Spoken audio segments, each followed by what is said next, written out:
یعنی میں اس بندے کے پاس یعنی مجھے ریفر کرتا ہے، میری طرف اشارہ کر کے کہتا ہے کہ بھئی اس شخص نے آپ کو پراپرٹی،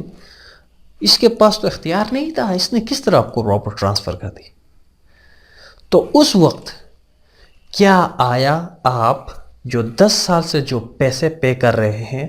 وہ پیسے دوبارہ اس ریئل اونر کو دیں گے یا نہیں؟ کہہ رہا ہے اس سیکشن میں واضح طور پر لکھ دیا ہے کہ بھئی اگر آپ نے بونافائڈلی، اگر آپ نے گڈ انٹینشن کے ساتھ ایکٹ کی ہے، اگر آپ نے گڈ انٹینشن کے ساتھ مجھے رینٹ دے رہے تھے، تو پھر آپ پر لائبلٹی نہیں آئے گی۔ ہاں، اگر آپ اور میرے درمیان کوئی گٹھ جوڑ تھا، کوئی ہم نے گڈ انٹینشن ہمارے یعنی کوئی میلافائڈ انٹینشن تھا،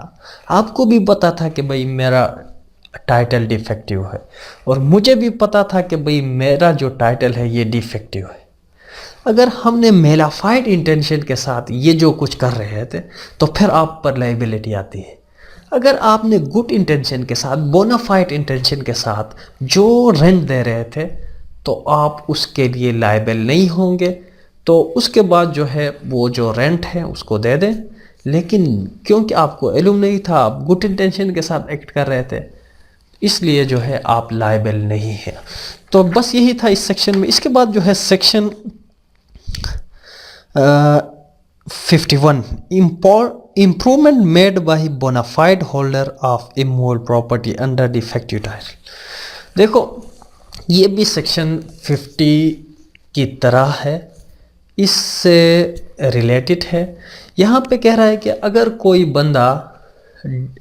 کسی بندے نے ڈیفیکٹیو ٹائٹل کسی بندے کے پاس ہے، فار ایگزامپل میرے پاس ڈیفیکٹیو ٹائٹل ہے اور میں اس ڈیفیکٹیو ٹائٹل کو آپ کو ٹرانسفر کرتا ہوں۔ فار ایگزامپل میرے پاس ڈیفیکٹیو ٹائٹل ہے اور آپ وہ ڈیفیکٹیو ٹائٹل لے رہے ہیں۔ دیکھو میں نے اصول پڑھا تھا کہ جس کے پاس گڈ ٹائٹل ہے وہی گڈ ٹائٹل ٹرانسفر کر سکے گا، اور جو بندہ یعنی ڈیفیکٹیو ٹائٹل لے رہا ہے اس کے پاس ہمیشہ ڈیفیکٹیو ٹائٹل رہتا ہے۔ فار ایگزامپل میں نے ڈیفیکٹیو ٹائٹل آپ کو ٹرانسفر کر دی، اور آپ نے یعنی ایک زمین میں نے آپ کو ٹرانسفر کر دی تھی، آپ نے اس پہ کیا بنایا، گھر بنایا، اس پہ آپ نے بہت سارے خرچہ کیا، اور آپ نے گڈ انٹینشن کے ساتھ آپ نے وہ پراپرٹی میرے سے خریدے تھے، لیکن آپ کو پتہ نہیں تھا کہ بھئی میرے پاس اس پراپرٹی کو ٹرانسفر کرنے کا اختیار تھا یا نہیں۔ آپ گڈ انٹینشن کے ساتھ یعنی بونافائڈ انٹینشن کے ساتھ وہ پراپرٹی مجھ سے لیتے ہیں، اور اس کے بعد آپ اس پر یعنی گھر بناتے ہیں یا فصل خریدتے ہیں یا اس میں کوئی امپرومنٹ لاتے ہیں۔ اس کے بعد وہ جو ریئل اونر ہے جس کے پاس گڈ ٹائٹل ہے وہ آ جاتا ہے اور کہتا ہے کہ بھئی یہ تو میرا پراپرٹی، آپ اس سے نکل جائے۔ یہ جو بندہ ٹرانسفر آپ کو پراپرٹی کی ہے اس کے پاس گڈ ٹائٹل نہیں ہے، اس کے پاس ویلڈ ڈاکومنٹ ہے اور کورٹ لے کے جاتا ہے، تو پھر کہتا ہے اس سیکشن میں کہتا ہے کہ he who seeks equity must do equity. Again جو ہے لا آف ایکویٹی کی ایک میکزم جو ہے ایک اصول کی طرف اشارہ کرتا ہے کہ اگر یعنی آپ نے جس کے پاس ڈیفیکٹیو ٹائٹل ہے، جس نے وہ پراپرٹی حاصل کی ہے گڈ انٹینشن کے ساتھ، تو پھر جو ہے جو ریئل اونر ہے اس کو چاہیے کہ اس نے جتنے بھی امپرومنٹ اس پراپرٹی میں کی ہے اس کو یعنی اسے ادا کرے، یعنی اس کے بعد اسے بدخل کرے، اسے نکال دے اس پراپرٹی سے۔ اگر آپ نے اس یعنی زمین پر اگر آپ نے کوئی جائیداد یعنی گھر بنایا ہے یا کوئی دوسری چیزیں آپ نے بنائی ہیں، یعنی کیونکہ آپ نے پراپرٹی گڈ انٹینشن کے ساتھ لی تھی، اس لیے جو ہے جو ریئل اونر ہے اس کو چاہیے کہ بھئی پہلے he who seeks equity must do equity, وہ بھی انصاف کرے، آپ کے پیسے آپ کو دے دے کیونکہ آپ نے اس پر گھر بنایا ہے، آپ کا خرچہ ہوا ہے۔ اس کے علاوہ یہاں ایک بات اور کہی ہے کہ اگر وہ جو زمین ہے آپ کو جو ٹرانسفر ہوئی ہے، آپ کے پاس جو ڈیفیکٹیو ٹائٹل ہے، اگر ریئل اونر چاہے وہ آپ سے لے سکتا ہے، لیکن اگر وہ پراپرٹی میں کوئی آپ نے فوڈ ہے، وہاں پہ اگر فصل ہے، تو پھر اس فصل کے پیسے بھی آپ کو دینے پڑیں گے. اور اس کے ساتھ ساتھ یہاں پہ مزید کہتا ہے کہ جو آپ کے پاس جو ڈیفیکٹیو ٹائٹل ہے تو اس وقت آپ کے لیے شرط یہ ہے کہ اگر آپ نے وہ پراپرٹی بونافائٹ انٹینشن کے ساتھ لی ہو تب وہ جو ہے امپرومنٹ کے پیسے آپ کو دے گا. اگر آپ نے میلافائٹ انٹینشن کے ساتھ آپ نے وہ پراپرٹی خریدی تھی, آپ کو پتہ تھا کہ اس شخص کے پاس یعنی گڈ ٹائٹل نہیں ہے, اس کے باوجود آپ نے وہ پراپرٹی خریدا, تو پھر جو ہے اس وقت جو ہے وہ امپرومنٹ کے پیسے وہ آپ کو نہیں دے گا. لیکن یہ ثابت کرنا بھی جو ہے وہ ریئل اونر کا کام ہے کہ بھئی ان لوگوں نے آپس میں جو ہے میلافائٹ انٹینشن کے ساتھ انہوں نے ایکٹ کی ہے. تو امید کرتا ہوں کہ دوستوں آج کا جو لیکچر ہے آپ لوگوں کو پسند آئے گا. پسند آئے لائک ضرور ماریں, اگر نہیں ڈس لائک بھی کر سکتے ہیں.